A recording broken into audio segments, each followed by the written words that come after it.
It is a wonderful Sunday at na nanapod ta karon na gihatag sa Ginoo. So dili na to sa yangon atong abrihan atong mga Biblia sa Hebreo kapitulo 13. Tulo lang ka bersikulo atong tan-awon karon ug ang title ani would be ang responsibilidad sa simbahan ngadto sa ilang mga leaders. So Hebrews 13, versikulo 5 to 7. Nagsugod diya, no, na likayin ninyo ang paghigugma sa kwarta. Hinoon, pagkontento kamo sa unsa lay anaa kaninyo tungod kay nagaingon ang Dios, dili ko gayod kamo biyaan o dili ko gayod kamo pasagdan. Busa, magmaisog kita sa pag-ingon, ang Ginoo mao ang akong magtabang. Busa, dili ako mahadlok. Unsa may mahimo sa tawo nako. Hunahunaan ninyo ang inyong mga tigdumala nga nagtudlo kaninyo sa pulong sa Dios. Palandunga ang ilang pagkinabuhi ug pagkamatay nga nagtuo sa Dios. Awata ninyo ang ilang pagtuo. Magampo ta. Lord, salamat Lord sa nindot kay na weather. Salamat Lord kay gilandungan mo nimo kami. Tabangi karon kami Lord sa pagpaminaw, sa palandong sa imuhang pulong. Tagai kami og pagsabot. Tagai kami sa pagtuo na among kailangan Lord, na amo kaning mabitbit, amo kaning matago sa among kasing-kasing. Ang imong pulong, moabot, Lord, na naagi bunga. Ayaw itugot, Lord, na dili walay kausaban makahitabo sa amoa, sa pagpaminaw sa imong pulong, dinhi sa imuhang mga karnero, O Lord. In Jesus' name, Amen and Amen. Kuan kay sa no, I believe kung makita nato sa atong coming May elections, makita gyud nato no na dinhi sa ato sa Pilipinas kailangan gyud ta og mga insakto na mga leaders. Pero sa kagrabe nato og huna-huna kung kinsa ato ang ibotahan, sa ato ang pagpaminaw gyud sa ila, pagtan-aw sa ilahang mga credentials para sa kinsa ang mamuno sa Pilipinas. Ako po kung hangyo sa inyo ha, ayaw po kalimti ang lawas ni Kristo. No? Na naapod yay na elemento, na naapod yay tayo responsibilidad bilang ang lawas ni Kristo o si Kristo Jesus mismo ang ato ang Pangulo, naapod yay siya'y gihatag na responsibilidad para nato. Dili lang ta citizens of the Philippines, kundi citizens man di punta of the kingdom of God. Mas mataas pagali na siya na citizenship, no? So, maybe in order para masabtan nato unsa man ni ang responsibilidad na diay no, nagihatag sa Ginoo para kanato, para sa atong leaders, tagaan ta og duha ka konteksto para masabtan nato kini. Nakahinumdom kamo na sa bersikulo 1 aning kapitulo nagsugod diya no na about ni siya sa ang mga Kristohanon, ang gatuo na komunidad, dapat gyud na magpadayon sila sa paghigugmaay nila sa isa't isa, sa ilahang mga kapwa igsuon sa Ginoo. So, ang atog yung isabot din hino is dili lang ni siya para sa mga tao sa gawas na wala pa nagtuo, para gyud ni sa komunidad. Sa example, sa ato adiri sa GCAF, usa man ta ka komunidad gyud dinhi na gatuo, igsuon ta sa Ginoo. So, ang Ginoo ang naghatag sa atoa og unang-una mga lagda sa panggawi kung unsaon nato nahigugmaon nato atong isa't isa. So, ang usa ka Kristohanon, dili ta pwede magbuot-buot unsaon nato pag-show love to each other. Kay ang Ginoo ang atong Diyos na dinhi gumikan ang tanan nato ang Ginoo gugma, no? Siya ang gugma himself. Siya po ang naghatag og mga standard, no? Na ingani ang itsura sa gugma, ingani ang binuhatan sa maghigugmaay, and atoa is dili ta maghimo-himo wala atoa, kundi sundon nato. Muna ato ang idea, no? So unsa man na ang paghigugmaay sa mga Kristohanon, daghan na sa no, pero naayahang ipanglista dinhi. Unang-una sa bersikulo 2 nagsugod siya, di ba? Siya, ayaw kalimti mag-abi-abi kamo. Ayaw lang dito sa mga kaila lang nimo, apil sa mga wa mo kaila basta igsuon na sa Ginoo. Mag-show kita og hospitality, no? And last Sunday, I believe, nastoryahan na ni Marvin Joe, makonek lang nato karong Sunday, no? Ang ikaihaneng giingon, no, sa paghigugmaay sa isa't isa, huna-hunaa og batian ninyo ang mga napriso, og maybe ako gini siya specify, no?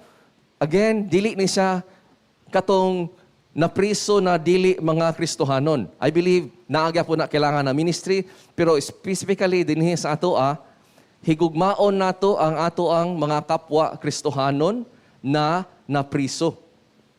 Unsaon, hunaon nato sila, bation nato sila, kay nga naman, ang mga Kristohanon na napriso tungod sa ilang pagtuo sa higugma, walay nabuhat na krimen. Wala sila nakabuhat og sala. Ang ilahang gisangyaw na maayong balita, ang ilahang pagtuo na nakpuyo sila sa usa ka lugar na gipriso na noon sila, mo na ang kailangan kayo nila na naay mga igsuon nila sa lain na lugar na maguna-huna sa ilaha, mangita og pamaagi na matabangan sila. So, ang ikatulo, no, is niapil ang ato karong mga kaminyoon. Kung Kristohanon ta, dapat magpakita gyud ta og loyalty, no? Be faithful sa atong mga asawa.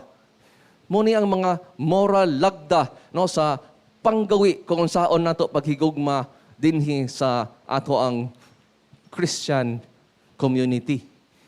Ang lima na rin, sa versikulo 5 na rin, kaupat, ingon din siya diha, no, na likayin ninyo ang paghigugma sa kwarta. Grabe, no? Grabe ka, lawak ang iyahang gipakita sa kaminyoon, sa atong panimalay, sa atong even sa mga wa na to kaila, karon personal, no? Likayan nato ang na maghigugma nato, higugmaon nato ang kwarta. Dili din nato bantayan, no? Ana pagid ka ba? Kailangan pa din na i-memorize yan, no? Kailangan pa din na siya isulti, Ginoo. Kailangan pa din na siya nimo isugo kanamo. Oo, no? Kay kung dili nato na siya hunaon o iatiman, ang atong kasing-kasing ganahan kay mulaag, musaag na siya, mopadulong sa higugmaon niya, ang dapat niya dili higugmaon. Usaan na gyud kwarta. Now, kabalo ko, nakita tanan diri napadako na kayod gyud ta.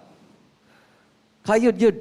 Kabalo po ko na, no, naatay mga pamilya ginahuna-huna na para atong matagaan og mga maayong kinabukasan. Pero pagbantay di ay ta, na sa atong pagpaningkamot ani tanan, dili ta mahulog na ma-inlove ta sa kwarta. Kaya ingon no sa Biblia, ang apan, kadtong gusto or buot na madato. Katong nahigugma na gyud sa kwarta ba? Gusto na gyud sa madato, og lahi na iyahang motibo. Aman siya padulong. Mahiyagom ka sa tentasyon. Og malitag sa daghang mga binuang. Og makadaot nga mga tiguha nga maoy makabanlod sa tao ngadto sa kalautan ug kalaglagan. In other words, ang paghigugma sa kwarta, kung dili na nimo siya i-control, i-deny, moabot siya sa punto na mas higugmaon na nimo ang kwarta kaysa Ginoo, mapadulong ka sa kalautan, sa kalaglagan, daghan kayo madaot, dili lang ikaw mong kinabuhi, ang uban pod mga tao. Dinhi nato makita, no? Nagigoy kastorya gahapon na ana siya, nagpalit sila og yuta, gamay ra daw kay ilang yuta. And ang ilang yuta na surround siya sa usa ka dako kayo na yuta na naay lain pod tag-iya. Pila ka tuig nila bay, wala gi problema until nagsugod na sila og tukod para man ni sa iyahang mama, no? So gihimuan niya og balay ang mama, sugod na sila. Nagka problema karon kay ang tag-iya sa katong dako kay na lote na kailangan pa sila moagi para maabot sa ilang gamay na property, di man mo sugot karon na maagian nila.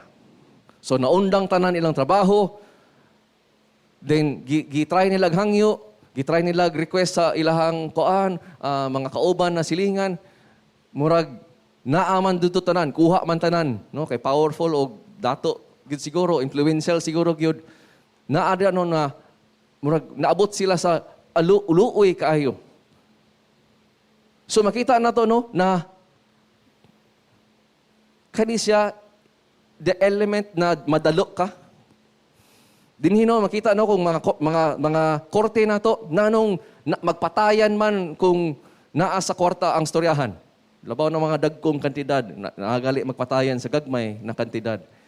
Nganong maggrabe man ang mga sala kung atong una-unaon sa yuta na gali ang storyahan, no? Yuta, kwarta, na something to do sa mga kayamanan. Grabe ang mga binuang. Grabe ang mga makadaot nga mga tinguha na gakahitabo ani na mga area.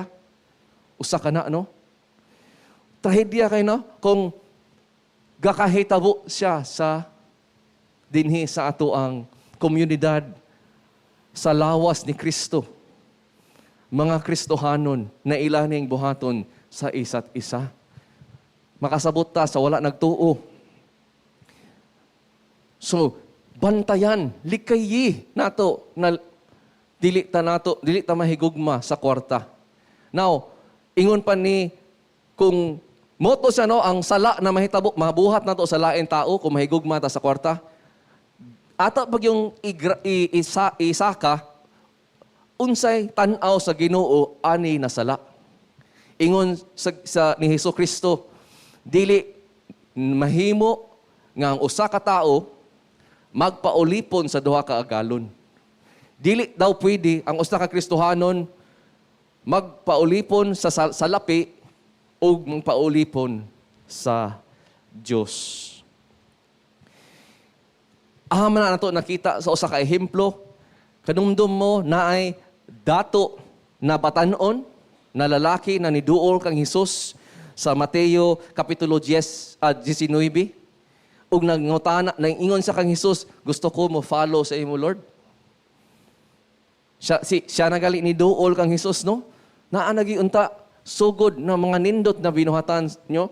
Pero, apan ang giingon ni Hesus sa iyaha, sige, kung gusto ka masunod nako, ibaligya ang tanan nimong na imuha og ali sunod ka nako.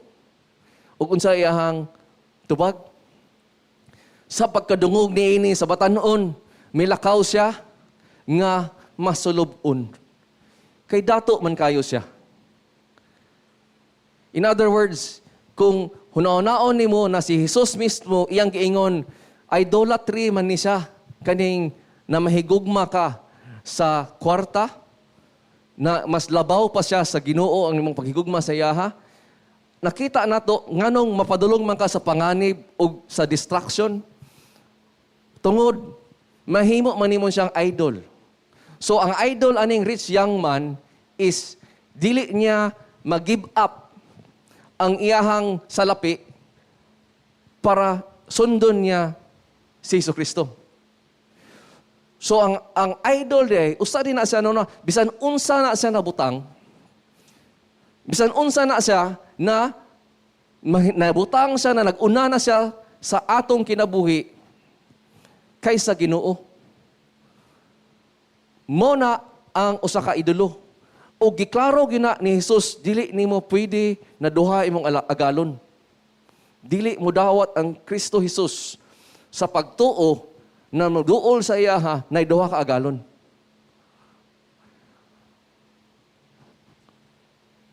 So unsa ang gababag sa imuhang kinabuhi karon na dili, although nakadungog na ka, nakabalo na ka sa kabubuton sa Ginoo, dili nimo kaya paghihapon na buhaton?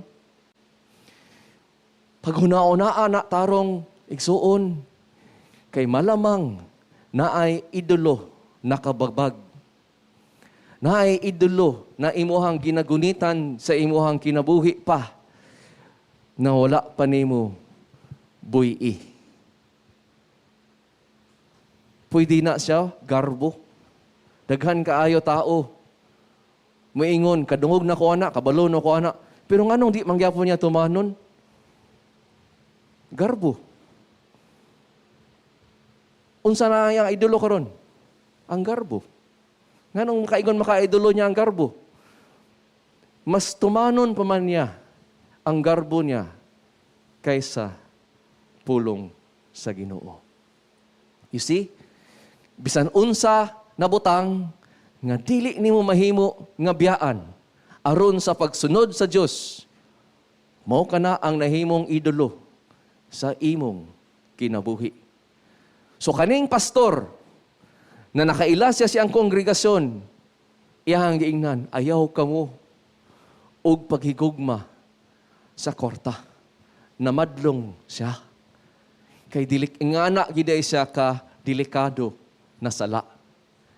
Daghan kay na problema moabutay sa usa ka tawo na nahigugma na og idolo sa iyang kinabuhi kaysa Ginoo.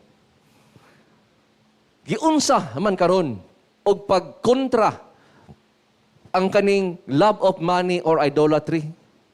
Nindot kayo. Ganahan kay ko sa giingon niya na tambal para sa atong mga kalag, para dili maguba kani og madurog kani atong mga idolo sa atong kinabuhi. Unsa iyang giingon? Kinahanglan kung unsay naa nimo karon, kung unsa ka na sitwasyon karon, makontento ka. Grabe no? Nganong makontento ka man? Kay nag-ingon ang Dios, dili ko gayod kamo biyaan o talikdan. Unsa man na? Promesa. Kinsa may nagpromesa? Kaning nindot kay na Dios nato. In other words, the only way di ay na makontento ka is kung mutuo ka sa Dios ug tuhuan nimo ang iyahang promesa. Nganong buyan man nimo imuhang paghigugma sa kwarta? Na daghan makay-promise ang kwarta sa imo. Maasinso ka, mahayahay ka, mapaangat nimo imong mga mahal sa kinabuhi. Di na ka magproblema. Mo man ang mga promise ginahatag sa imo. Then here comes, ayaw na higugmaa ang kwarta. Kung dili, makontento ta. Makontento ta. Dili lang na siya, no? Amazing kayo, no? Kay, nakoy kastorya ng Batanon, nangutana siya sa ako, kay ilang tibuok barkada, wala pagyapon na minyo. Ug sa man sa storya, so nag-open up siya na. Kuan man good, kuya. Mahadlok mi kay kung manguyab mi, maminyo mi, what if naay lain pa? Murag bitaw ka nang basin masayop mi. So mahadlok sila, masayop. Sa akong pagkalot-kalot ang ilang gi hatag pagyud na rason nga nganong mahadlok sila masayop is kay kung masayop mi basin naay moabot pa na mas buotan, mas guwapo, mas kanang maayo mo sayaw, maayo mo kanta. In other words, magmahay me. And you know what I told them, anak ko, tinuod yun na siya, na walay nisulod sa kaminyoon, na makaingon yun, no, na mo na gyud ni siya, nagikan gyud sa Ginoo na 100, 200% sure, because wala man gyud na ginahatag sa Ginoo no, na ipapil, na mo ni mong minyoon. O, kani, mo ni ang ngalan, no? Mo ni ang edad, no? Mo ni ang address. Wa gyud na gihatag. So naagi di na elemento na kung mo enter ta sa usa ka kaminyoon, na elemento of stepping and making a commitment, apil ang pagtuo diha. Now, dili lang ana, ingon ko, kabaw mo ka na inyong ginaingon, actually gikan na siya sa heart na wala na kontento. Dili kontento. Nganong dili man na sa kontento, makontento na kasing-kasing. Kay sige magtan-aw sa pikas bakod, sa likod, sa pader, sa mga bintana, naa pa ba'y mas nindot diha? Lain? Mas sinapay mo abot lain, no? So, sige huna-huna sa usa ka, ang huna-huna sa usa ka dili makontento na kasing-kasing is naa pa gyud lain mo abot na mas maayo. So, basin masayop ko, mahadlok ko. Unsa may tubag sa Ginoo, na tanan na sa kaminyuan karon, makontento ta kung ata karon. That's why, no, appeal gyud diyo na ang moral standards sa Kristohanon, be faithful in your marriage. Aman ang makuha, naging kontento ka sa imong unsay naa kanimo. Appeal day siya, no? Na-link gini siya, no?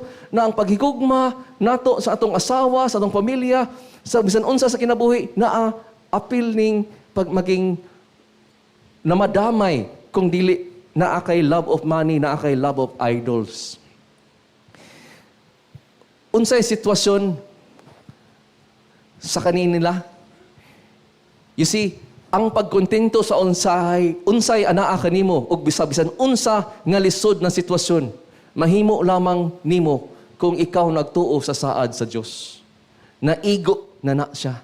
Enough ni Lord, you are enough. Ang sitwasyon sa mga Hudiyo na mga Kristohanon, gahuna-huna na sila, mamiya na sila, muundang na sila, di ba? Kabalik-balik magitana na asli dako kay na problema ginahuna. Gilink karon na kung dili ka kontento sa Ginoo, dili ka kontento sa iyang mga promesa, mangita kag laing Diyos na mas tan-aw nimo, mas bata, mas presko, mas makapahatag nimo kalipay. And so, kung naata siya na idea para masabtan nato ning responsibilidad nato sa leader na naay gihatag na moral standard ang Ginoo unsaon nato paghigugma, no, na naay mga dapat dili nato buhaton, dapat mo ni siya kay mahigugmaon, maghigugmaay man ta. Ikaduha, dili lang di ay sa ilang personal kaning na pagkatao ang ilahang giproblemahan na muhawa ba sila, maundang ba sila, masaag ba sila sa pagtuo, naapod sila giatubang na mga dangers. No? Mga kakuyaw sulod sa ilahang Kristohanong komunidad. Unsa man ni na danger na mao manoy makatabang og sulsul na masaag pa sila samot sa Ginoo, mga mini nga leader sa simbahan. Grabe gina sa naka-dangerous, no? Kung naabay pulong sa Ginoo na yahang gi-reserve para sa mga pinaka-isog, pinaka-harsh na mga pulong para ni sa mga mini nga mga leaders. Ga-exist gid sila dili lang sa mga Hebreo na komunidad. I believe hantod karong adlaw naa pagyapon na sila daghan sa mga simbahan. So ang ilahang danger dili lang sa mga Romano, mga government, dili lang na mga Hudiyo na Kristohano, Hudiyo na silingan nila na dili pa Kristohanon, apil mismo sa sulod sa simbahan sa Ginoo na ay kakuyaw. Sabton nato ni para masabtan nato unsaon ang atong responsibilidad para sa leader. You see, ang mga mini na leader na mention ni sila sa ilang binuhatan sa bersikulo 9. Ato tama naman ta bersikulo 7 karon no. Pero sa bersikulo 9 makita nimo ayaw itugot sa imong kinabuhi mga igsoon sa inyong komunidad nga ang lahi nga mga pagtulunan makapatipas kaninyo. Unsa man na siya? It sounds like naatay responsibilidad. It sounds like na naatay dapat buhaton sa atong komunidad na pagtuo. Regarding sa mga sayop na pagtulunan, usaday kasimbahan, dapat di ay dili lang basta-basta. No? Ikaduha, na makita nato kung tanaw nato sa uban parte sa Biblia, nahibalo ako nga inigbiya ko kaninyo. Grabe, ingana kapaspas, no? Ingon si Pablo, pag mohawa na ko diri, sure na. Naagi mo anhin ninyo na mapintas nga mga lobo. Ug wala sila'y sailuan sa panon sa mga magtutuo. Nganong sa tanan nilang gusto na nabuhaton, musulod magin sila usa ka simbahan, no? Ug mo man ang binuhatan sa usa ka lobo. Ganahan naa sila'y daog-daogon or makaon ng mga karnero. So, unsa ilang buhaton sa kaning mga mini na leader, may pipilaon niya ka mga tao diha. Adapit sa gawas. Sa laing bukid, no. Sa inyo mismong pundok. Nga manudlog bakak aron pagdani sa mga magtotoo sa pagsunod kanila. Unsaon nimo pag-ila sa usa ka mini na leader? Mamakak. Manundlog bakak. And then, kung tan-awon pag nimo sa Roma, Kapitulo 16, hangyoon ko kamo, nga igsuon. Again, sa ato dining komunidad, no? Magbantay. Dili lang day bantayan, no? Mulikay po di ay. Likay ninyo. Ni andong mga tao nga mubahin-bahin ug musamok kadinyo. That's why dili gid ta mag-cross og gubot or church split. No. Pinaagi sa pagsupak sa pagtulon-an ang inyong nadawat. So nganong nagbahin-bahin man tungod kay sa ilahang kinabuhi nagasupak sila sa pagtulon-an.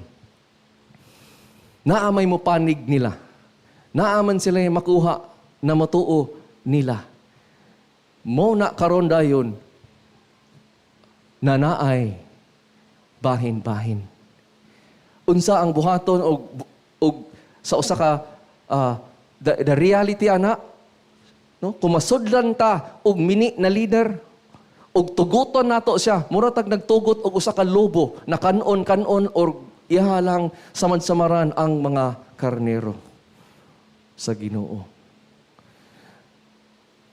Unsa ingon sa sa following verse, kay ang nagbuhat niining mga butanga wala nag-alagad kang Kristo nga atong Ginoo kundili sa ila lamang kaugulingong kahakog.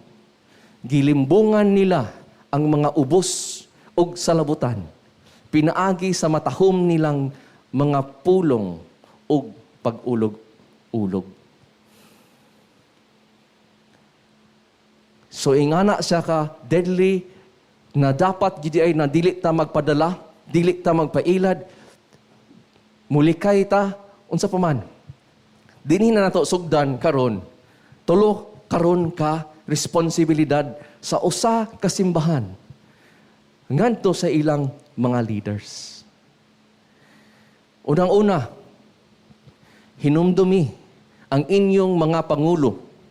Kay sila nga nagsulti kaninyo sa pulong sa Dios. Kinsa sila?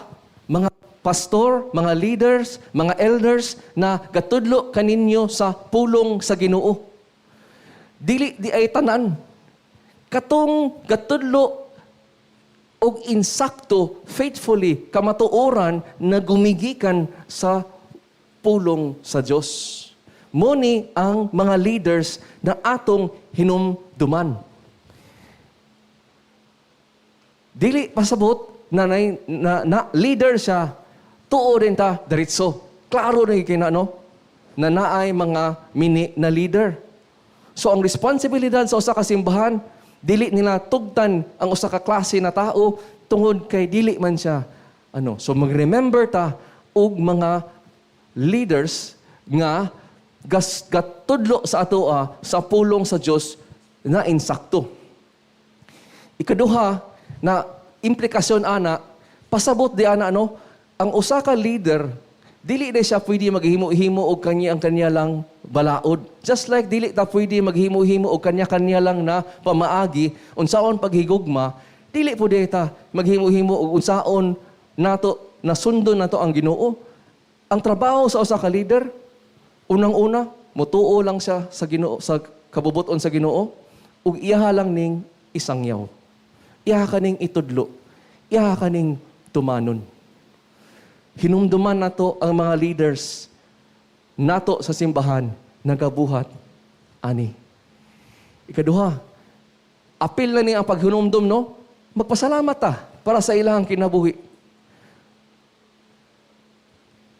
Apil pa ana diha na nawala akong kuan. Ayun. Na atong tumanon ang ilahang mga tinudloan. Dili lang sama sa paminaw, dili lang sama sa papasalamat, atong buhaton. Kay kung tinuod o insakto ang ilang giingon, nagkikan gyud na sa pulong sa Ginoo, ang ilang gihatag na mga advice, ang ilang gihatag na mga warning, na mga admonition, mga exhortation, para man sa imuhang maayo, ma-establish ka in the faith.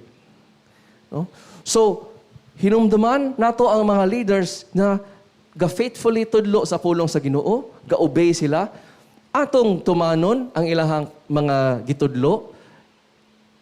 Ikaduha na implikasyon dayon is, nakita nato na dili lang taman sa paghinumdum, ingon po diha, tagda ang matang sa ilahang kinabuhi, nga ilang gikinabuhi. Unsa na siya? Consider unsay resulta sa ilahang pagkinabuhi diri sa kalibutan tungod sa ilahang pagtuo. Unsay imong ginabuhat? Ga-evaluate ka. Di ba? Unsaon man nimo pag-evaluate kung wala kay criteria? Nag-judge na ba ka o kanang singing show? Nag-judge na ba ka o kanang drama presentation? Di ba naay criteria para maka-judge ka? Para di ka magbuot-buot po og judge, kay dili man ta dapat mo judge wrongly, pero dapat mag-judge ta insakto na pamaagi, na ay criteria. Aham na to makuha ang criteria para sa atong mga leaders sa mga komunidad.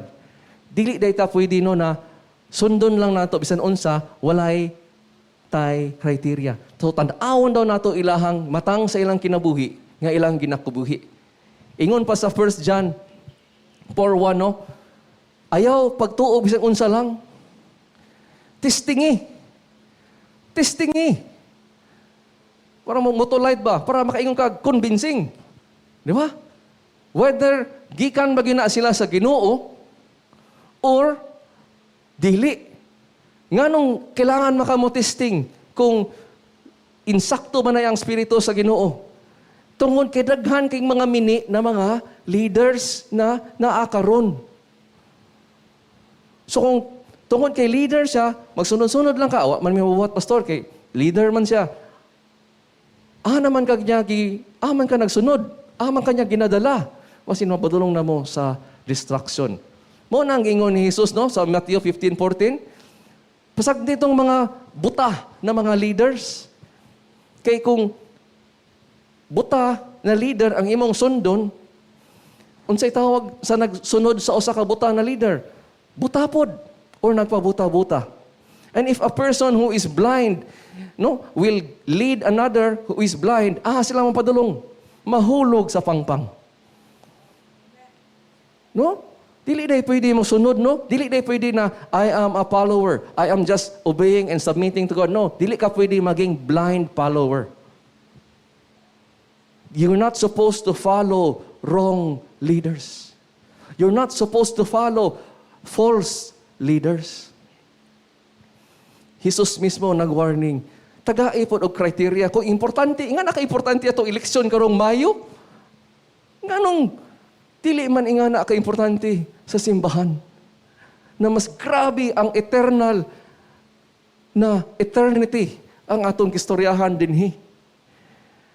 Everyone, no, ingon pa sa 2 John, everyone na magpadayon sa iyang kinabuhi na di siya magtuman sa mga tinunan or tinudluan ni Kristo, wala sa iyahang Ginoo. Talking about leaders, kinsa ang naa sa iyaha ang teachings sa Ginoo has both the Father and Son. What is that? Again, a criteria. Kung mutanaw ta sa atong leaders, ayaw tanawa ang iyahang gigraduatean na kurso, ayaw tanawa ang trabaho, ayaw tanawa sa kadaghan ng kwarta yang ginasulod sa simbahan, ayaw tanawa sa kadaghan ang iyahang ginadala ng mga tao sulod dinhi sa simbahan, or giunsa na kanya og ginatabangan. Tanawa kung hinumdumi ang mga leaders sa simbahan, gatudlo ba siya faithfully, gaobey ba siya faithfully sa iyang kinabuhi. Sa matang sa iyang kinabuhi, naa ba sa iya ang teachings sa anak sa Diyos? Naapagido sa kakriteria, and I really like this, kaya ingon din no, consider sa ilang kinabuhi until the end. Sa uban na version, kana daw siya, dili na siya pasabot telos sa Griego, no? Ang pasabot sa telos is conclusion, or humana, or sa kinakatapusan. So kung dili day telos, dili day sa kinatapusan silang kinabuhi, kay dili man ka maka-evaluate no kung tama na sa katapusan, kidagan pa man buhi karon, tan-aw nimo karon ekbasis na siya.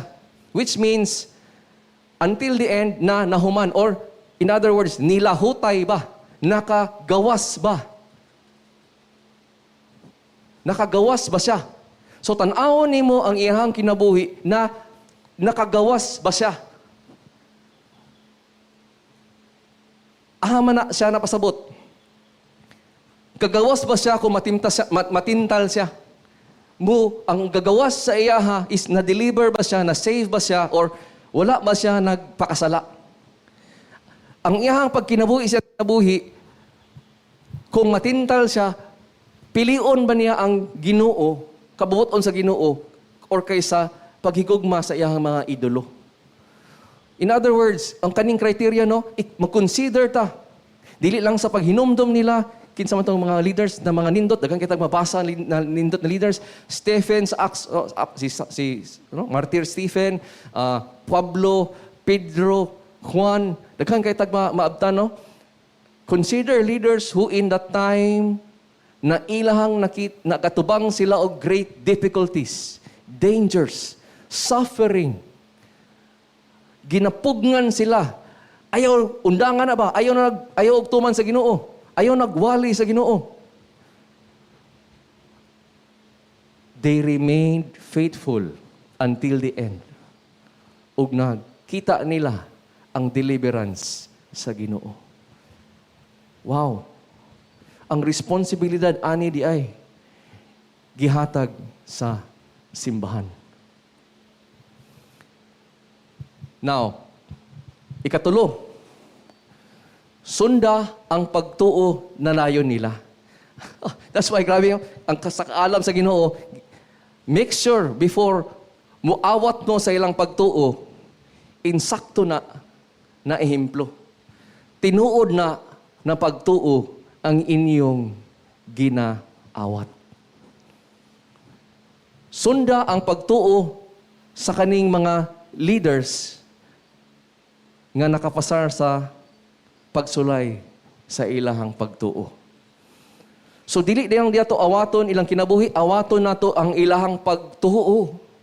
Awaton nato ilang pagtuo. No? Now, ingon pa sa 2 Thessalonians, amo ning gisugo, no? Command in the name of the Lord Jesus Christ. Hawa kamo. Oh? Likayin na ninyong mga brother. Again, murag naa sa sulod sa komunidad, no? Na ang ilang kinabuhi, mga unruly life, ang unruly life, disobedient life, no? And not according sa tradisyon na inyohang nadawat sa amo. Kasi kuhi ang ilang kinabuhi. Likayin na sila.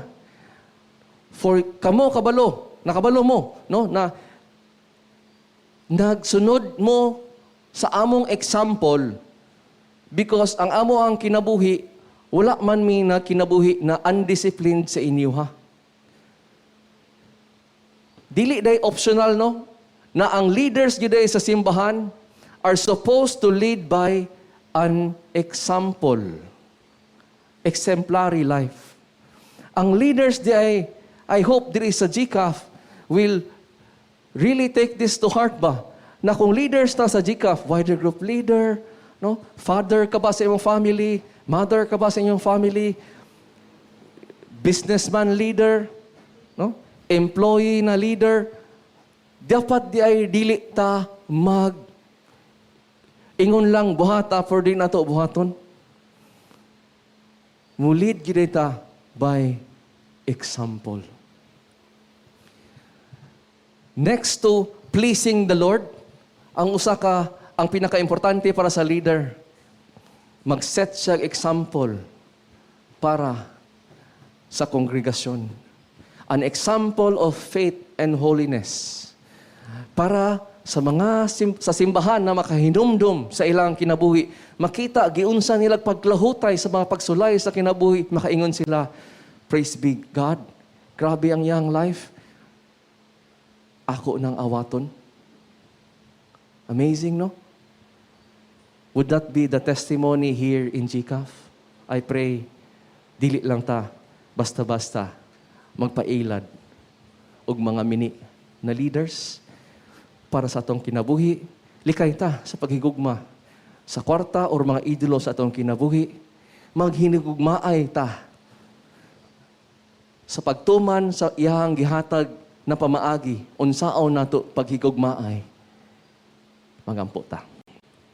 Ginoo Lord, salamat sa imuhang ehemplo na ikaw mismo nagpakita namo unsaon paghigugma na imong gihatag ang imuhang kinabuhi. Wala ka Lord ni imong gisacrifice ang imuhang own life. Maski grabe na sala gibuhat kanimo. Maski giinsulto ka. Maski gisagpa ka, gilansang ka sa cross na wala man kay gibuhat na masala. Imo kaning gibuhat kay ikaw man ang the one leader, the best leader na kami tanan dapat musunod, O Lord. Salamat Lord kay ikaw ang ulo sa imong lawas na ang simbahan. Salamat Lord na ikaw ang perfect one, ang maluluyon. Mapakyas man kami, makasala man kami. But naadra gi-offer nimo ang pasaylo sa tanan na maghinulsol sa ilang sala. Na makonfesar, Lord, na ikaw ang Diyos sa ilang kinabuhi. Imo ka nang gi-promise para sa amo tanan. Wala kay minimo, Lord, gibiyaan na magbuot-buot lang unsaon ang paghigugma mo sa among kapwa igsuon. Salamat, Lord, na wala ni minimo pasagdi. Kay unsa na lang insura sa among mga pamilya, Lord, kung nagbuot-buot kami. Salamat, Lord, sa GCAF. Kay imo kaming giproteksyonan, gipreserve. Hantod karon, Lord. Akong giampo na makita namo, Lord, na makontento kami bisan unsa pana na sitwasyon. Og magpabilin kami sa pagtuo kanimo na mosunod lang yun nimo every day. In Jesus' name, Amen and Amen.